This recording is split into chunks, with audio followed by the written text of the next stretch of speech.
Welcome back to SnowRunner, y'all, and if you're wondering why you're not seeing Facecam in this video, it's because I want the primary focus to be the most insane setup I have shown on the channel in a long time. This is potentially one of the craziest mud park setups that I have ever put together, and I cannot wait to take these rigs out to the mud park and see what they can all do.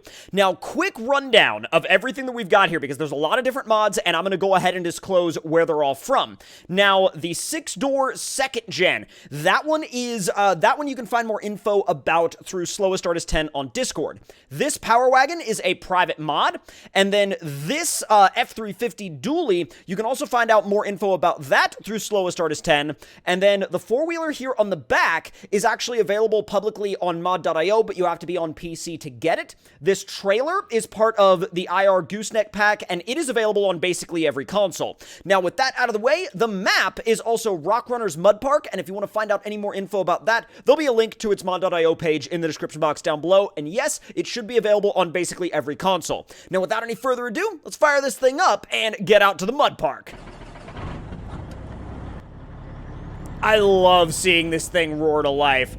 Oh, dude. The crazy thing is, we've basically got the maximum power setup in this 2nd gen, and you saw how the whole truck basically squatted down and almost twisted the suspension a little bit, just trying to move the weight of this trailer. It's a lot of weight behind the 2nd gen, but I gotta tell you, it's moving it really, really well. Now, let's go ahead and make this quick left, and we're not gonna go to the main park area right off the bat. We're actually, oh my god, look at the setup.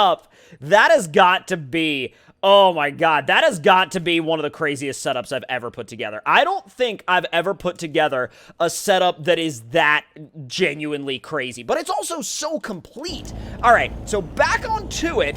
What we're gonna do, our route, I should say, for today is to actually go over the bridge and go over to the Powerline mud pit. Now, the Powerline mud pit is pretty insane because it's super long and it's also one of the deepest mud pits on the entire map. So no matter what you send through it, it's gonna have its work cut out for it. This thing really does a good job just getting those trucks moving. Oh, dude, I was going a little too fast, and the trailer started to get a little bit out of sorts. It started leaning a little bit, and I gotta realize whenever I tow trailer loads of mud trucks like this, they sit high. I mean, the center of gravity is gonna be super high on one of those things, and especially when you stack multiple ones on a trailer, that doesn't do your center of gravity any favors. All right, full beans, come on. It will run in high. It's got plenty of torque to do it. Plenty of boost and fuel to do it. Oh, there we go. You just got to give it a minute to spool. There is a tiny bit of lag, sure, but like, you're going to deal with that whenever you're running a setup like this. All right, so let's make a quick left right here. And this, let's see, can I keep that trailer on the road or within the boundaries of the road? Pretty much, yeah, not too bad. Now, I do want to hit that jump up ahead in something, but before I hit that jump, let's bring this setup around the corner, and we'll start getting it unloaded. This is the Powerline mud pit. Now, the Powerline mud pit, probably the gnarliest on the whole map. Now, that is debatable. There are some other mud pits that are insane on this map, but that, in my opinion, is probably the craziest. So, we're going to go ahead and put the ramps down, get everything nice and unpacked, stop the engine, and get the Renegade off first. I love how the Renegade literally basically fits between the inner rear dualies of that F350. All right, so we've gotten you off the trailer. Let's move you around and get you staged up. Good to go. And if there's anything else that we didn't feature in this video that you guys would like to see run through this Powerlines mud pit, let me know in the comment section down below. I'm always reading y'all's suggestions. So let's change over. Actually, not delete trailers. No. Oh my god. Get out of the rust bucket and get in the F350. Now, I'm going to slide you down off the trailer. Well, not really slide. More like just, I don't know, drive. Driving it off the trailer seems about accurate. All right, so let's put you right here. Get you set up and staged up next to the Renegade. And boom. All right, so we've got that all ready to go. And at this point in the video, as we're about to get the Rust Bucket Powerwagon off the trailer, let me know which one you think is going to go the farthest, and then comment again later in the video whether or not you ended up being right. All right, so let's get this moved around, staged up. And I think we're going to run the F-350 first. I think, well, actually, no. You know what? We're going to run the Renegade first because I feel like the Renegade is our wild card. I mean, we literally have a massive mud truck. Then we have a lifted truck on military axles and dualies. And then in the middle, we have a lifted four-wheeler. So I feel like the four-wheeler is kind of the wild card, and I'm definitely going to send it first. So let's fire it up. All right, 3, 2, 1. Drop it. Let's go. Oh, my God. Oh, it sunk a little bit. Come on. Well, these things get one winch. So I'll give it one winch, and then after the one winch, we'll put it back into high and see if we can keep sending it. Oh, easy. What about low? It moves a little bit, but, like, you gotta remember, this is insanely deep mud. This is gnarly to the point to where most vehicles wouldn't even make it as far as the Renegade has. And this Renegade is trying. It's trying really, really hard. It's trying really, really hard to even move. I'm in low, and it's still just chugging. What about low minus? It's still not even wanting to move. Dude, I didn't know this was going to be this bad. Like, we're barely moving anymore. Like, look at that. It's like a couple of inches of movement, you know, every couple of moments.